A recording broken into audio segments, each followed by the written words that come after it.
علامہ صاحب آپ نے گفتگو کے دوران جیسا کہ حضرت کا شعر کا ذکر کیا آپ نے، تو زندہ ہے واللہ، تو یقیناً اہل سنت کا تو یہ عقیدہ ہے کہ نبی کریم صلی اللہ علیہ وسلم حیات ہیں، اور پھر آپ نے امام کا شعر پڑھا تو زندہ ہے واللہ، یعنی قسم کھا کر امام فرما رہے ہیں. تو حضرت یہ ارشاد فرمایا کہ اگر تو نبی زندہ ہیں اور یقیناً ہیں تو زندہ کو تو کوئی دفن نہیں کرتا. لوگ یہ کہتے ہیں کہ بھئی صحابہ نے پھر تدفین کیوں کی نبی کریم صلی اللہ علیہ وسلم کی. یہ ایسی ایسی باتیں ان کے ذہنوں میں آ رہی ہوتی ہیں حضرت. پہلے تو ان کے آنے پر مجھے حیرت ہو رہی ہے کہ ایسی باتیں ذہنوں میں آ رہی ہیں وہ بھی اپنے نبی کے لیے. اب آ ہی گئی ہے تو میں چاہوں گا کہ جواب بھی دے کر ان کی تسلی کر دیں. میں نے ماشاءاللہ اس لیے کہا کہ حافظ طاہر بھی ماشاءاللہ اتنا ذہین و فتین بندہ ہے کہ یہ بال کی کھال اتارتا ہے. اللہ کریم آپ کو جزائے خیر دے. یہ بہت اچھا سوال کیا آپ نے، اور دور حاضر کی یہ ضرورت بھی ہے. مطلب یہ کہ نبی پاک اگر زندہ ہیں تو پھر صحابہ نے دفن کیوں کیا؟ میں نے کہا ساری چھوڑ دیں آپ. شہید زندہ ہوتا ہے؟ کہا بالکل. تو میں نے کہا جتنے کائنات میں شہید ہوئے دفن کیا کہ نہیں کیا؟ اس کا جواب دو مجھے. قرآن مجید دو جواب. قرآن مجید ہے نا، قرآن سے جواب دے دیا میں نے. قرآن سے جواب. اب کوئی میدان میں نکل کے بات کرے. خدا کا خوف کرو یار، کیا کر رہے ہو تم لوگ؟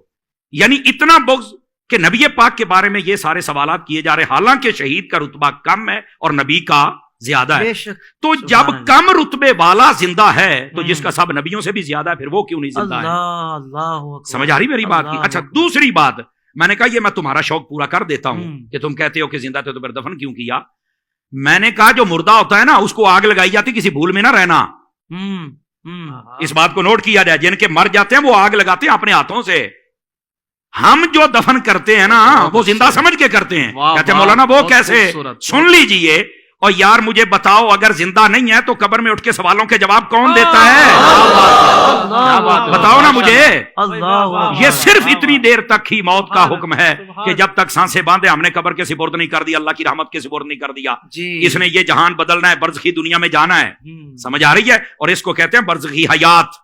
یہ بھی میں آسانی کر دوں. بہت اچھے. سمجھ آ رہی میری بات کی؟ لیکن یہ کہنا کہ زندہ کو دفن کو نہیں کرتا، یہ تمہیں کس نے کہا ہے؟ میں ایک یہ جو دیہاتی لوگ ہمیں سن رہے ہوتے ہیں تو میں ان کی ایک مثال دے دیتا ہوں، شاید کسی کے کونے کھانچے میں بیٹھ جائے. اور میں نے کہا یار بتاؤ، دیکھیں جب فصلیں ہمارے ہاں کاشت کی جاتی ہیں نا، مثال کے طور پر مکئی، ہم جب اس کو کاشت کرتے ہیں تو جب اس کا بیج نکالتے ہیں نا تو ہم پہلے اس کی چھانٹی کرتے ہیں. جو دانے خراب ہوتے ہیں ان کو سائڈ پہ کر دیتے ہیں، جو صحیح ہوتے ہیں ان کو سائڈ پہ کر دیتے ہیں. خراب دانوں کو ہماری بولی میں کہتے ہیں مرے مرے نے. تو کہتے ہیں مریا نو سٹ دے ہو، انہاں نو پورن دا کی فائدہ ہے؟ آ جڑے چنگے نے انہاں نو پورو کچھ نکلے گا تے صحیح نا. اس کا مطلب ہے اگر یہ دیہاتی لاجک سے بھی دیکھا جائے نا تو زندہ کوئی دفن کیا جاتا ہے، مردے کو کوئی نہیں دفن کرتا ہے. سائنس سے لے کر دیہات، اور دیہات سے سائنس نے ہر زاویے سے ہم نے سمجھا دیا. دیکھیں نا ہم نے قرآن سے بات شروع کی ہے نا، ہم دائیں بائیں تو جا ہی نہیں سکتے. کیا کہنے. اور پھر یہ بھی ایک ویسے بھی بڑی عجیب و غریب، او ویس وہاں کیسے زندہ ہر طرف سے بند ہے. تو میں ان سے سادہ سوال کر لیتا ہوں. میں نے کہا بتاؤ یہ جو چوزا ہوتا ہے یہ انڈے سے 21 دن کے بعد نکلتا ہے؟ کہا بالکل.